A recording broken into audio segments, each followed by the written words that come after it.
Right.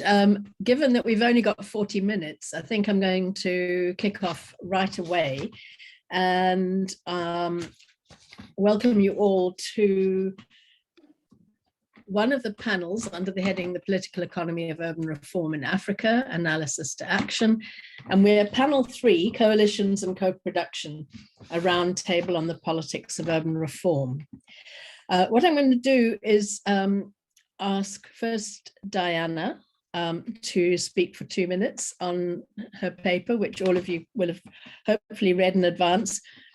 And then Beth and Caroline to come in as discussants with 4 to 5 minutes each.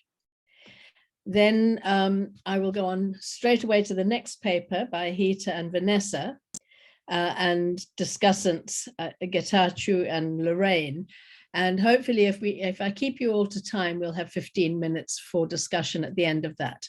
So without any further ado, Diana, can I invite you to kick off? Thank you so much, Jo. Can you hear me? Perfectly, yes. Perfect. Okay, thank you. So I have 2 minutes. I'll try and keep to my 2 minutes. Just to say briefly, I wanted to explain, firstly, why did I write this paper? And as some of you know, we are tasked in the African Cities Research Consortium with understanding how to advance urban programming and policy to ensure more progressive outcomes, broadly defined as more economic prosperity and more effective poverty reduction. I'm very conscious, having worked closely with urban social movements, thinking particularly of those aligned with Slum Shack Dwellers International and the Asian Coalition for Housing Rights. So I'm very conscious of the extent to which these urban social movements have picked up on key learning experiences around reform coalitions. In the paper, I analysed 4 such coalitions. They are essentially groups of diverse stakeholders, civil society, state agencies, private enterprises, who each have some power, but they perceive the benefits of coming together to address common goals. They recognise at some sense their interdependency. They undertake various activities. I won't go into them now. So I would also, though, before I go on to what I learned from writing this paper, just highlight that in some cases, civil society organisations in particular establish platforms to create the possibility of coalitions. Those platforms are essentially civil society platforms into which they can draw state agencies and, in some cases, other powerful groups. The 4 examples I look at have all been exemplars for urban social movements. They've been efforts to replicate. I don't go into that, and I'm very conscious that in replication ethics, not all components can be secured by all social movements. So very briefly, what do I learn? The coalitions are all about creating and managing political opportunities, going back in some sense to the work of Tilly and Tarot and social movements and the way in which they respond to these political opportunities. These are very sophisticated efforts to create and manage those. The examples I look at all involve organised communities. There is unequal power relations within those coalitions. The urban social movements, don't let that worry them. They just carry on trying to advance this work. I think there are 3 limitations that I'd like to highlight in closing. Firstly, that all of these efforts have gone on for some years, but arguably they're all constrained by time. It's very hard to keep a favourable political opportunity open. I look particularly at the built environment domains, essentially configurations of sectors and systems that exist around ideas and practice. I don't look at economic initiatives and labour markets, and I'm interested to see what happens in that context. Diana, you're over time. Can you jump to your findings? Yeah, final sentence. Thanks. I think also they are limited in perspectives at some level. Leaders who understand coalitions with a set of stakeholders in social movements, but those political opportunities close down, and I elaborate on that in the paper. Thanks very much. I know it's an awfully hard task to try and get all your ideas and thoughts and examples into 2 minutes. Beth, can I turn to you next for a 4 to 5 minute max discussion? Okay, just to say, Dana, I really enjoyed reading this because I think it's, in some respects, it's a coming together of a variety of pieces of work that you and others have done over years. I had sort of like a couple of reflections, and one you have already pointed to.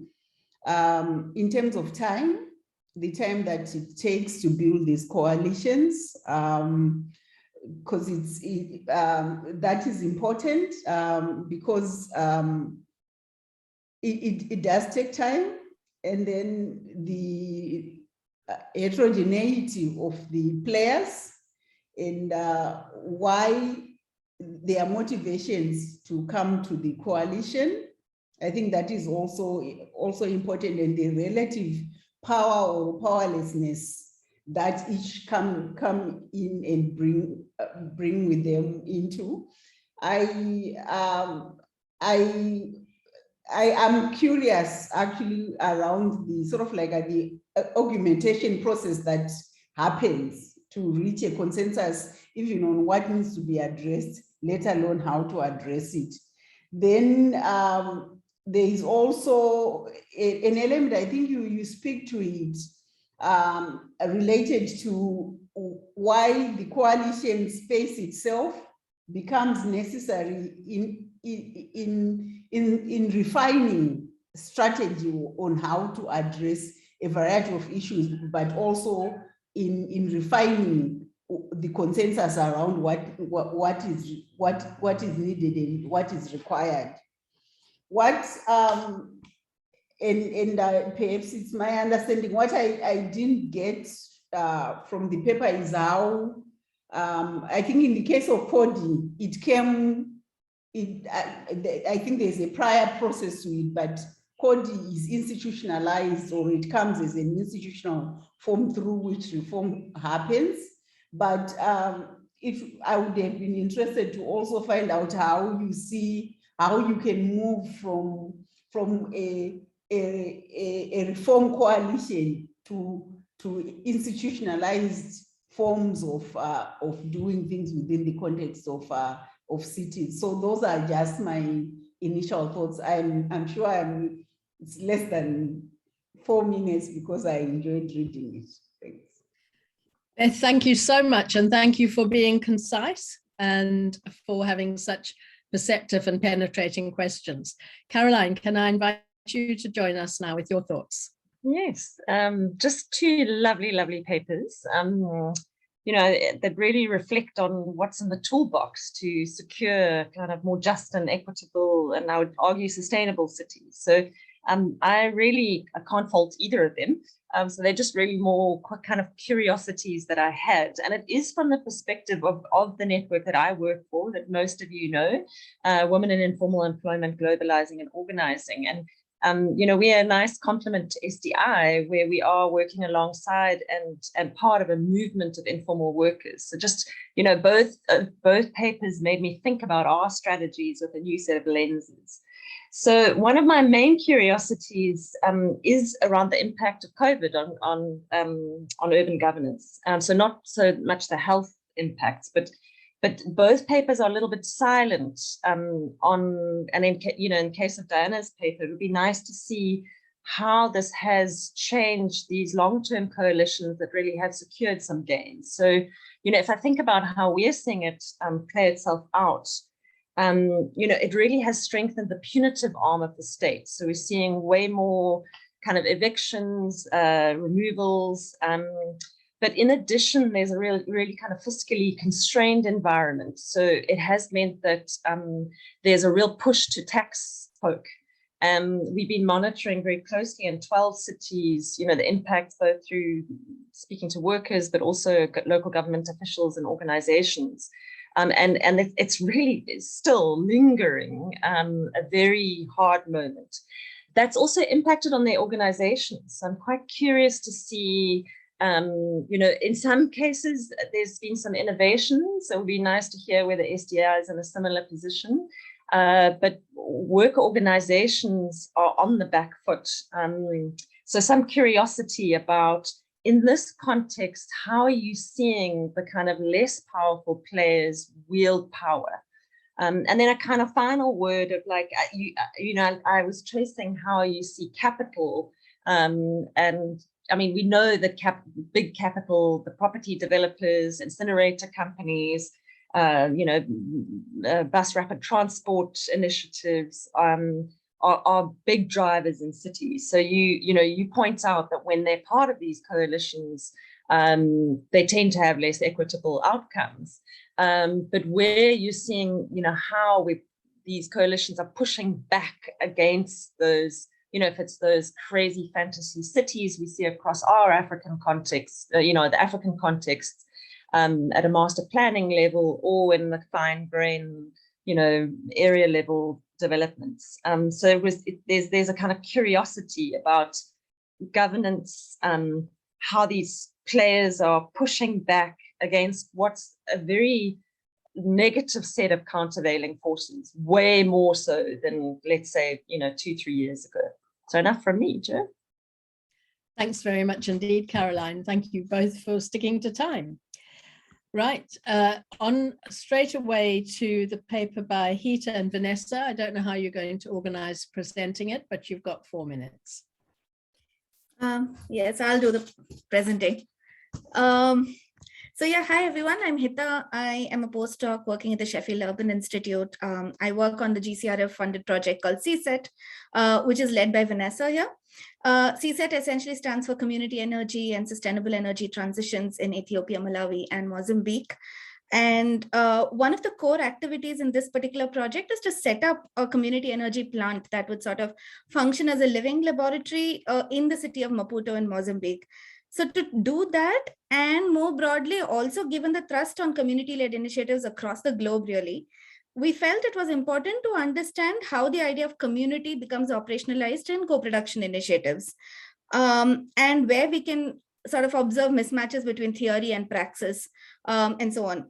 And that's also very true in understanding what the term community comes to represent in these practices of co-production, really. So it was with that motivation that we took up this review exercise. It's an exploratory review to understand the diverse ways in which communities get included in urban co-production across different sectors, so water, energy, and forestry. Of course, the details of the methods are in the paper. The main takeaway really that we had from this exercise was that different sectors have approached co-production differently. So in the sectors that we looked at, we found 3 different forms of co-production. The first was a socially centric form that was geared towards infrastructure provisioning, where communities had a certain ownership over the resource. That was seen mostly in water. There was a knowledge-centric co-production version that we found largely operating in urban forestry, which was looking at sharing knowledge resources between various stakeholders about the resource. And within community energy, we noticed that it was a very market-centric version of co-production that was really geared towards orienting the infrastructure that was being provisioned into existing market mechanisms in a way. And that was, like I said, we saw that largely in descriptors of energy co-production. What we also noticed was each of these forms of co-production varied in the spectrum of how communities were involved in the exercise. So some of them involved communities like, for example, in the social-centric one, communities had a fairly high degree of ownership over the resource, whereas in the market-centric one, communities were seen largely as suppliers of labor or as consumers of the product that was being generated, right? The infrastructure that was being generated. The other thing that we noticed was that the implications of heterogeneities in this idea of community were very rarely engaged with. So age, gender, other intersectional lived experiences that people have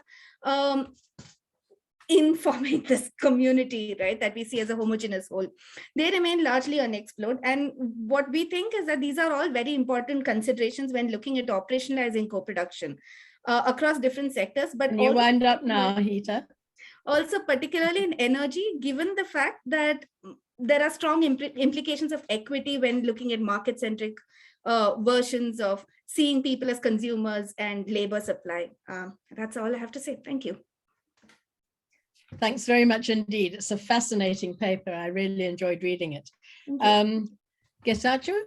could you give us 4 minutes of your thoughts? Yeah, thank you. I have read the paper, so interesting it is. I never believed that this much research on community energy, community co-production in general has been done so far. So I'm quite fascinated by this paper, by the research background it has included in, and this has really been quite a good read. I have some questions for the authors. This paper more or less is concerned about those well-developed countries. I'm not really sure how much it has considered countries like Ethiopia.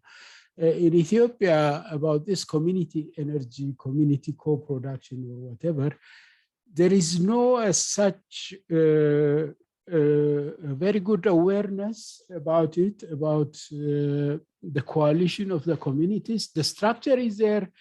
If you consider, for example, Addis, we have some 10 districts, and under each district we have different what we call waradas, and under the waradas we have kabales, and this applies to all the cities in the nation. And it even goes down to the rural community as well.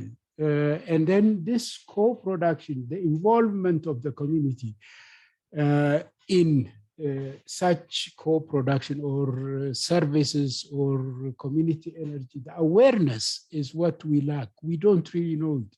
The community always assumes that the government has to provide all the services and whatnot. And this is the case. Even the government, the so-called policymakers, they themselves, I don't think they understand the concept of this community co-production and so on. So how is that we can, bring this and apply to countries like Addis? This is my question. So this is what I have observed in this paper. So that's my observation. Thank you. Thank you very much indeed. And I'm very fascinated to look at how these thoughts can be applied to the wider level in Addis and elsewhere in Ethiopia. So good questions. And last but not least, before we get into general discussion, Lorraine. Hi, everybody. Greetings from Maputo. Hope you're all well. I'm happy to be here today. And so I'm going to dive straight in. So firstly, I just think that both papers for this panel have been really fascinating reads. And in terms of the Hita's and Vanessa's paper, I think it's a really important contribution to the literature on co-production, because it gives a really nice sort of systematic mapping of the initiatives that they looked at over the last 3 years, and to try to sort of develop sort of the typologies and really unpick their different characteristics. I mean, for me, it was very interesting to see the sort of wide-ranging and sort of contested nature of the definitions and practices of co-production across, not only across the 3 sectors, but also actually within each sector. I particularly liked how the paper interrogates the different sort of interpretations of community. Not always is it sort of obviously listed within the different initiatives, but also that there are, sometimes they're defined sort of in homogeneous terms and sometimes in heterogeneous. And some of the, I think, examples from the community energy or the urban energy initiatives were quite interesting in terms of the ambiguous sort of interpretations of what community can mean, whether it's sort of more geographical or whether it's more sort of a community of interest or networks. So I thought it was nice to see that emerging, although as Hita noted in the sort of summary or the discussion at the end, actually most of the cases pay little attention to sort of the diversity that communities can have. So one of the key points that sort of stood out for me also is that the context of these initiative matters, as it matters in many things. So whilst this paper provides a really great starting point, I think it would be interesting if the analysis can be expanded, particularly with some sort of additional factors sort of mapped in. And there were two, I think, that kind of initially stood out to me as I was reading the paper. One in terms of what the prevailing sort of governance structures were of the initiatives that were mapped. As we know from not only the earlier presentation, but some of the other panel presentations from this morning, the political context matters in terms of how these co-production initiatives actually evolve. So it'll be interesting to know whether different types of governance structures influence the form that the co-production takes, but also maybe in terms of the effectiveness of the co-production models. And one sort of further thought about the effectiveness is that it would perhaps be nice to try and map what the outcomes were of some of these co-production initiatives. Were they successful in meeting their objectives, or were there any trade-offs or conflicts? And I'm wondering whether we'd see any differences between the three sectors that are mapped there, or also whether there are perhaps any differences, whether communities are treated as homogeneous or heterogeneous in these initiatives, so whether there's any lessons that can be learned from that. And I was thinking about that sort of selfishly, not just for myself, but also with my CSET project partners. So Hita was talking about the CSET project, because we are going to be having an energy lab that's working in Maputo. So it will be an opportunity for us to put into practice a co-production initiative, essentially, or at least to sort of try to sort of start designing one. And one of the other points that I've noticed in terms of the cases that were mapped, there's sort of 21 that were mapped for the urban energy side, but with the exception of one from India, they were all from Europe or North America or New Zealand. So going back to thinking about what does the context of these initiatives look like, I'm wondering whether the same models or the same characteristics would be seen in low or middle income countries. So a bit similar to what Getachew was just talking about in terms of the Ethiopian context. So yeah, so they were my kind of initial thoughts. Great work, and I'll leave it there, I think. Thank you so much, Lorraine. So we have got exactly 15 minutes. What I suggest is that you put your questions into the chat or raise your hand. But while you do that, I will ask first Diana and then either Vanessa or Hita to respond to the discussants' question. Just a couple of minutes, so we've got time for other questions as well. Thank you, Jo. Just to be really speedy, I think on the first question that Beth raised, how to institutionalize, I mean, it's a long answer, no, and I'm going to sit on the fence. But I would say that I think what the experience of Coady shows, that institutionalization does not get away from politics, as we would all recognize. It may be a just different political context, but the contestation is very much still going on within Coady. I think there's a contextual specificity, which actually also the co-production paper looks at, which is, do we anticipate similar outcomes in similar sectors or domains? And I think also there's a contextual specificity around size of city, which I don't elaborate on. But briefly, I think smaller cities may be easier to progress coalitions with less contestation from capital, which you talk about, Caroline. And then I think, actually with the question Caroline raises about COVID, I don't look at it in this context. I would not be comfortable to look at it in this context, because I think the politics is still playing out. And I think the next round of elections are going to be very interesting. That said, we have looked at SDI responses to COVID in a number of cities. And Caroline, I'll send you through links to some of the working papers which are on the African Cities Research Consortium website. Brilliant, thank you. And Vanessa, are you going to? Yes, so I can go. And I really like that question about the impact of COVID-19, which obviously we couldn't address because we are looking at past cases of co-production. But I also have some thoughts on how COVID-19 has fostered or not co-production. So I can maybe provide those via email. And I also like that in the two papers, there's something about less powerful players gaining power and how that is made and whether that's effective or not. I really like those themes. But I think perhaps the very difficult question, the very difficult two questions that Hita and I have to answer. One is like, how can you do, what is co-production in the context in which I would say in line with the previous sessions, where the political settlements make co-production impossible, which was Getachew question, and also Lorraine has echoed. And I think it's a very important question.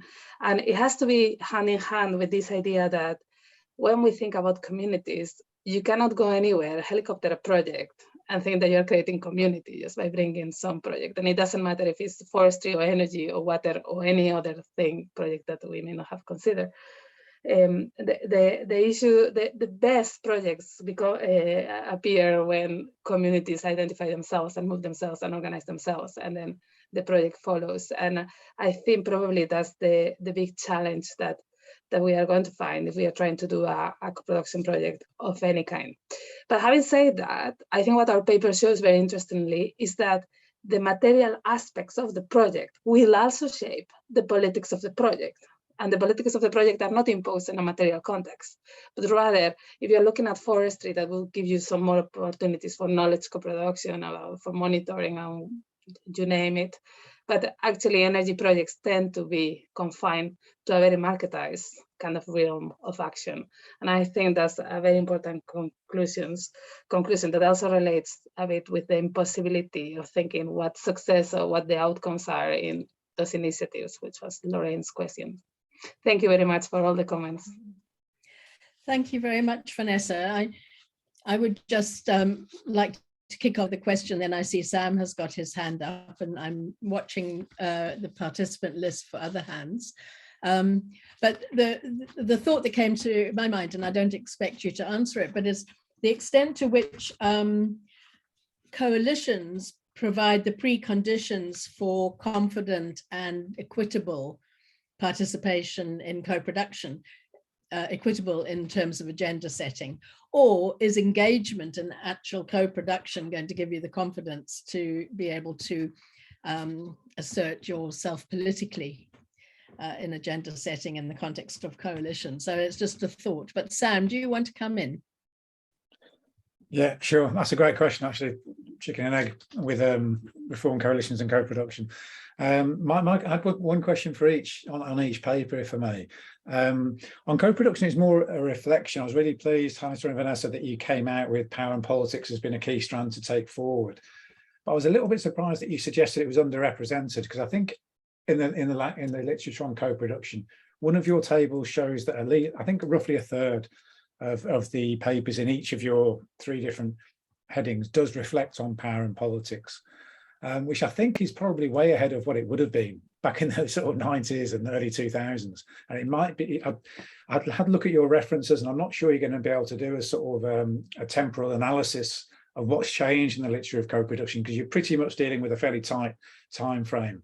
But there was earlier stuff in the 2000s, which I don't think did reflect very strongly on power and politics. So I'd see it as a coming agenda, and a sort of, there's more there than I'd have expected to see, actually. But it'd be interesting to see if you dug further back whether you'd see that. And then Diana, you did come to some political constraints on reform coalitions, but I think you really touched on that in terms of level of democracy.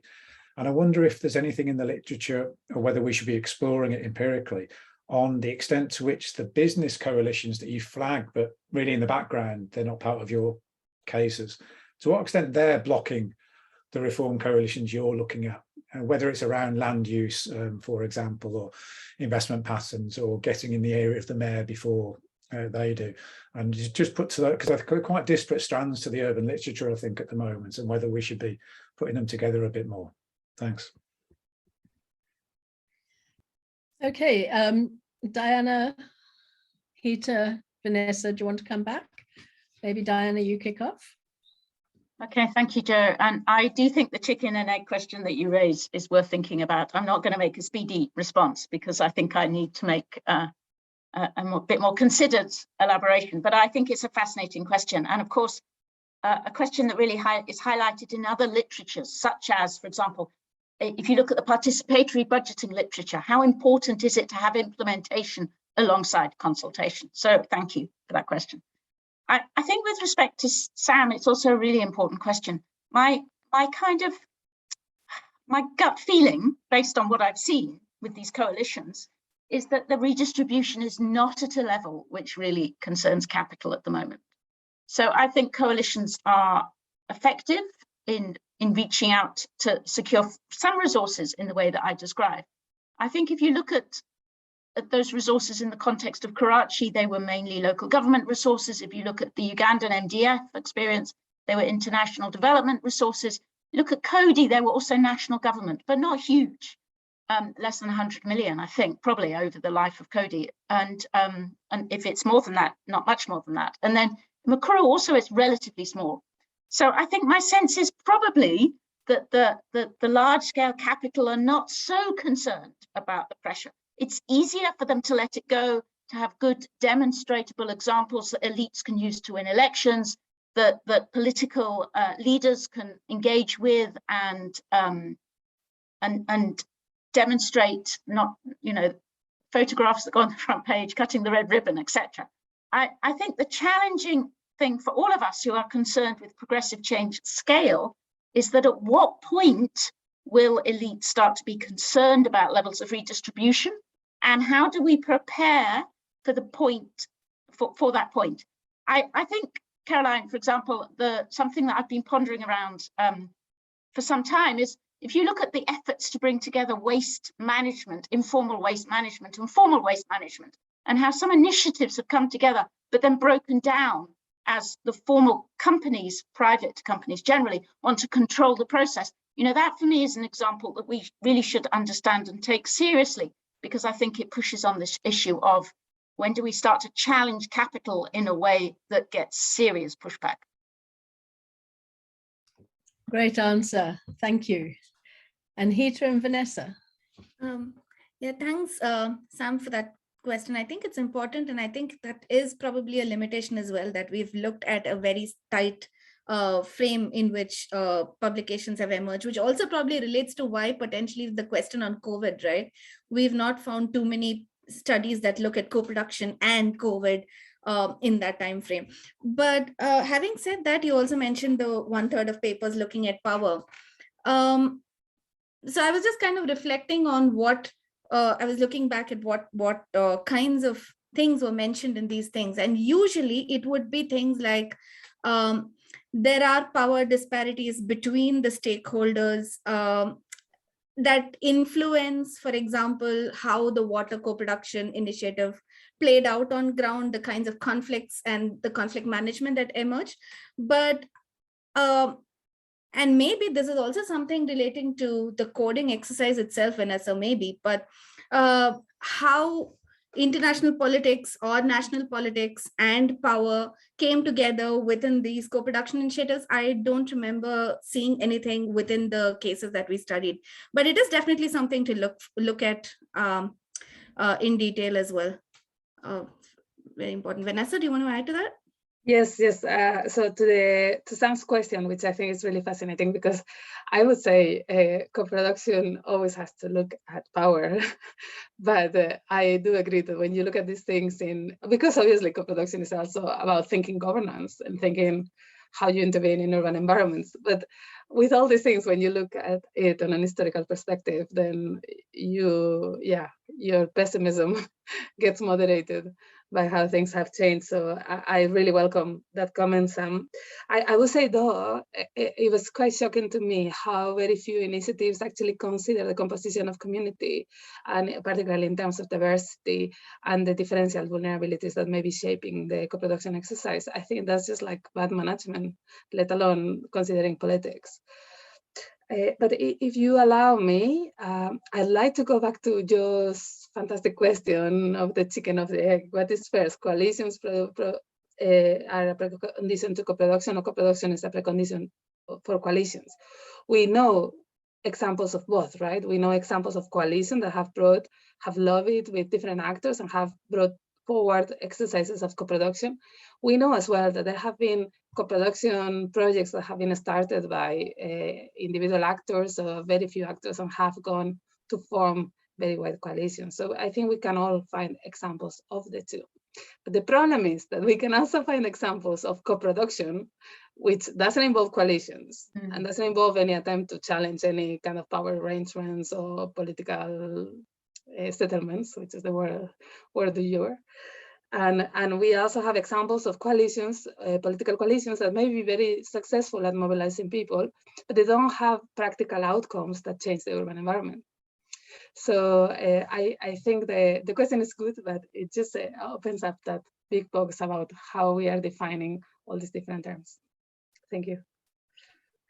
Thanks, Vanessa. Yes, the questions are simple. The answers are very much more complex, and especially while you're trying to bring together, as this panel has done, both sectoral differences, geographical differences, historical contingency differences.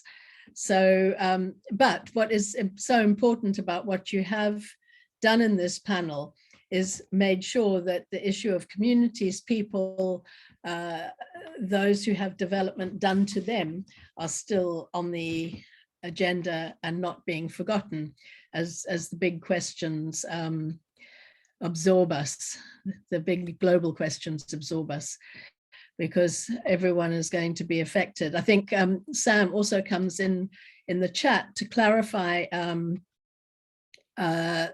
that, hang on, I've missed it.